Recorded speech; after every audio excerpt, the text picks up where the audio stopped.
خواتین کیا اپنی رمی خود کریں گی؟ خواتین مکلف ہیں، اپنا طواف انہوں نے خود کیا، احرام کی نیت خود کی، تو رمی بھی خود کریں گی۔ کیا عورت دستانے، موزے یا بند جوتے پہن سکتی؟ یہ جو پابندیاں ہیں دستانے، موزے، بند جوتوں کی، مردوں کے لیے ہے، ٹھیک۔ عورتوں کے لیے پابندیاں نہیں ہیں۔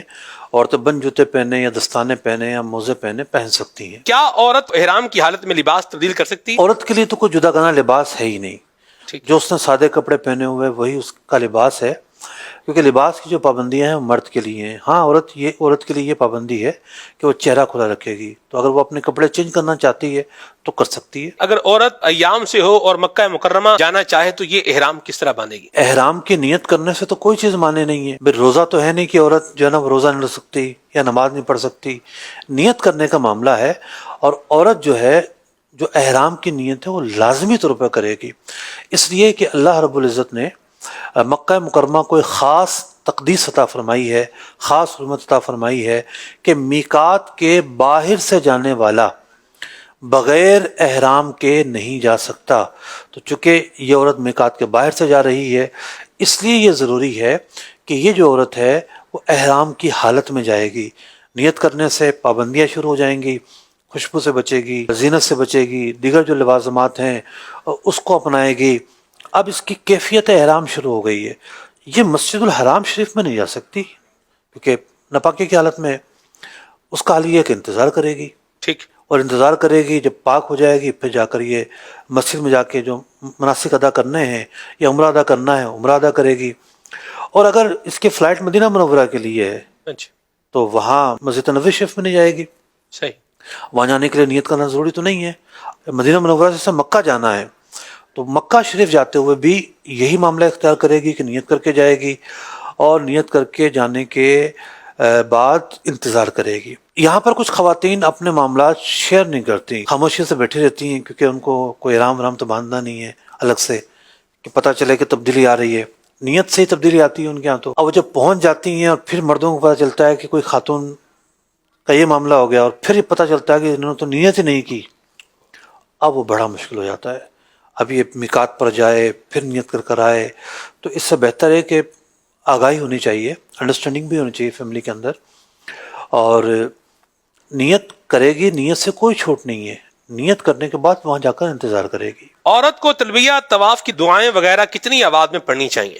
اتنی آواز میں پڑھنی چاہیے کہ کم از کم خود سن لے، کیونکہ پڑھنا اسی وقت کہلائے گا کہ جب اپنے کانوں میں آواز جائے، جبکہ کوئی اور مخل نہ ہو۔ جیسے کوئی شور ہو رہا ہے، اپنے کانوں میں آواز نہیں جا رہی تو ایک الگ بات ہے، بلند آواز سے نہیں پڑھیں گی کہ پڑھ رہی ہیں سب کو سنا رہی ہیں، تو عورت بلند آواز سے تلبیہ نہیں پڑھے گی، عورت اذان نہیں دے سکتی، عورت جو ہے وہ مردوں میں بیٹھ کے تلاوت نہیں کر سکتی، عورت جو ہے وہ مردوں میں بیٹھ کے یا اس کی آواز مردوں میں جائے نعت نہیں پڑھ سکتی۔ تو کا جو ترنم ہے یہ عورت ہے، تو تلبیہ پڑھنے میں بھی ایک ترنم آتا ہے، یا کم از کم ایک احتمال فتنہ ضرور موجود ہے۔ عورتوں کے لیے کیا افضل ہے، خانہ کعبے کے قریب سے طواف کریں یا دور سے؟ عورتوں کے لیے رش سے بچنا ضروری ہے، رش ہے اور خانہ کعبہ کے قریب رش ہوتا ہی ہوتا ہے۔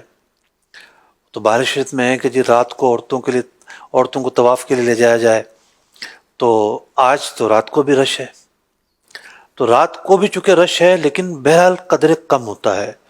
جیسے خاص طور پر جو ایک طبقہ ہے جو عشاء کی نماز پڑھ کے سو جاتا ہے اور تہجد میں آتا ہے، غالب جو حجاج ہیں ان کی یہی عادت ہے۔ تو ایسے میں یہ جو وقت ہے 11 بجے سے لے کر رات 1 بجے تک کا وقت، اس میں کچھ چھیڑ مل جاتی ہے اور آسانی سے جو ہے وہ طواف کیا جا سکتا ہے، اتنی آسانی سے کہ بندہ کندھے سے کندھا نہ چھلے۔ یہ بات ہو رہی ہے سابقہ مشاہدات کی روشنی میں، لیکن اس مرتبہ جو رمضان میں رش ہوا ہے، سنا ہے ایسا رش کبھی حج میں بھی نہیں ہوا۔ تو اگر اتنے زیادہ ویزے جاری ہو جاتے ہیں یا اتنے زیادہ لوگ آ جاتے ہیں حج کرنے کے لیے بھی، تو پھر تو رات میں بھی بڑا مشکل معاملہ ہوگا۔ بہرحال اگر سمجھتی ہے کہ مطاف میں بالکل جگہ نہیں مل رہی اور مردوں سے مس ہونے کا معاملہ ہے، تو برآمدے میں بھی جگہ ہے، وہاں سے کر لیا جائے، تھوڑا سا طویل ہو جائے گا، چھت سے کر لیا جائے۔ تو مردوں کے اختلاط سے مراد ہے مس ہونے سے جتنا بچ سکتی ہے اتنا ہی بچے گی۔ حجر اسود کا استعلام یا ملتزم پر حاضری کی صورت میں عورت کیا خیال رکھے؟ دیکھیے فی زمانہ جو کیفیت ہے وہ تو یہی ہے کہ جو شخص خود جا کر حجر اسود کا استلام کرنا چاہتا ہے، یعنی اشارہ نہیں کیا اور جا کے اس نے ہاتھ سے استلام کیا ہے یا چوما ہے، چوم کر استلام کیا ہے، اس کی ہڈیاں پسلیاں جب تک ایک نہ ہو وہ نہیں کر سکتا۔ اتنا رش، اتنا دبا دیتے ہیں لوگ، اور مطلب میں نے مبالغتاً کہا ہڈیاں پسلیاں، جی جو لوگ نکل رہے ہوتے ہیں نا، کر تو لیا، آپ نکلے کیسے، پیچھے کیسے ہوں، تو جس طریقے سے اوپر لوگ اچھال رہے ہوتے ہیں ان کو، تو اب عورت اتنے رش میں کیسے کرے گی؟ بعض بد نصیب عورتوں کو دیکھا ہے میں نے کہ وہ اتنے رش میں بھی مردوں میں گھسی ہوتی ہیں، یہاں تک کہ ملتزم کے لیے بھی گھسی ہوتی ہیں۔ مطلب پچھلی مرتبہ کی بات ہے، میں نے ملتزم پر جانا چاہا، اب مرد ہو تو بندہ انتظار بھی کر لیتا ہے، پیچھے کھڑا ہو جاتا ہے، آگے والا ہٹے گا تو پیچھے چلا جائے، اب کھڑی وہاں پہ ساری عورتیں، اسی طریقے سے ایک سائڈ سے عورتیں کھڑی ہوئی ہیں۔ تو میں سمجھتا ہوں کہ حجر اسود میں بھی کوئی وقت ہونا چاہیے کہ اس وقت میں صرف خواتین ہی کریں گی، مرد قریب نہیں آئیں گے، تب تو عورتوں کو کوئی موقع مل سکتا ہے، ورنہ تو عورتیں دور رہیں گی، اور دور رہ کر ہی جس طریقے سے عام مرد اشارے سے کرتے ہیں، یعنی وہ مرد جن کو موقع نہیں ملتا تو یہ بھی اشارے سے استلام کرے گی۔ سعی کے دوران عورت کس چیز کا خیال رکھے کہ سعی آسانی سے کر لے؟ سعی کے دوران مردوں کو ایک مخصوص حصے میں دوڑنا ہوتا ہے، تو یہ دوڑنا صرف مردوں کے لیے ہے، عورتوں کے لیے دوڑنا نہیں ہے۔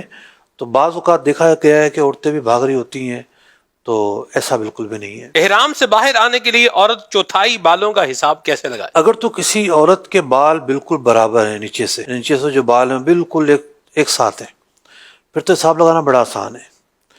اور اگر بال اسٹیپ کٹنگ کی ہوئی ہے، چھوٹے بڑے ہیں، یا بعض اوقات فیشن والی عورتیں اسٹیپ کٹنگ کرتی ہیں، جو فیشن نہیں کرتی ان کے بال بھی چھوٹے بڑے ہوتے ہیں، قدرتی طور پر کوئی بال لمبا ہو گیا، کوئی چھوٹا ہو گیا، تو جس کے بال چھوٹے بڑے ہیں تو اسے زیادہ احتیاط کا مظاہرہ کرنا ہے کہ کم از کم چوتھائی بال کی تقصیر ہے۔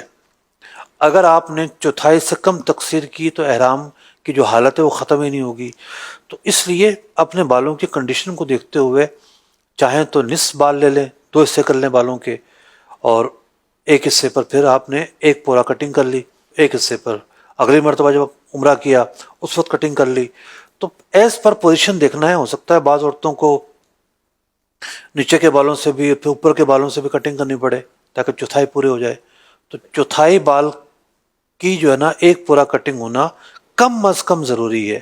یہ لکھا ہے کتابوں میں، تقصیر میں بھی پورے بالوں کی تقصیر مسنون ہے، تو اگر پورے بالوں کی تقصیر کی جاتی ہے تو یہ سب سے زیادہ افضل ہے، اور مردوں کے لیے بھی یہ حکم ہے۔ کلائی کسی کی اگر کھل جائے طواف کے اندر تو کیا حکم ہوگا؟ کلائی ستر کا حصہ ہے، اور ستر اگر کھلا رہ جائے تو اس پر اس کی تفصیل ہے، کتنا کھلا رہا اور کتنا کھلا نہیں رہا۔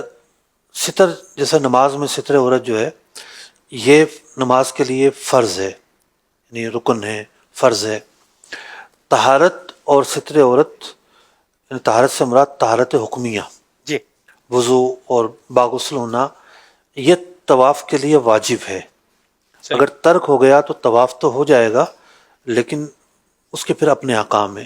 تو یہاں سب سے آسان طریقہ تو یہ ہے، ایسے طواف کا اعادہ کر لے، اس چکر کا اعادہ کر لے جس میں ستر کھلا رہا، تو سارے مسائل سے بندہ نکل جائے گا۔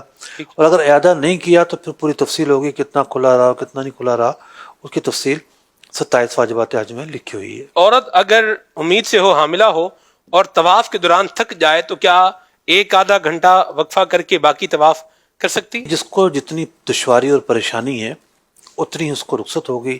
اصل تو یہ ہے کہ طواف کے دوران وقفہ نہ ہو، یہ اصل ہے۔ یہاں تک لکھا فقہا نے کہ جو عمرہ کر رہا ہے وہ طواف اور سعی میں بھی وقفہ نہ کرے، مطلب کسی اجنبی جو کام ہے اس کو بیچ میں داخل نہ کرے۔ اگر کوئی طواف کے پھیروں میں بھی وقفہ کرتا ہے اور عذر ہے، جب عذر ہے تو اس کو رخصت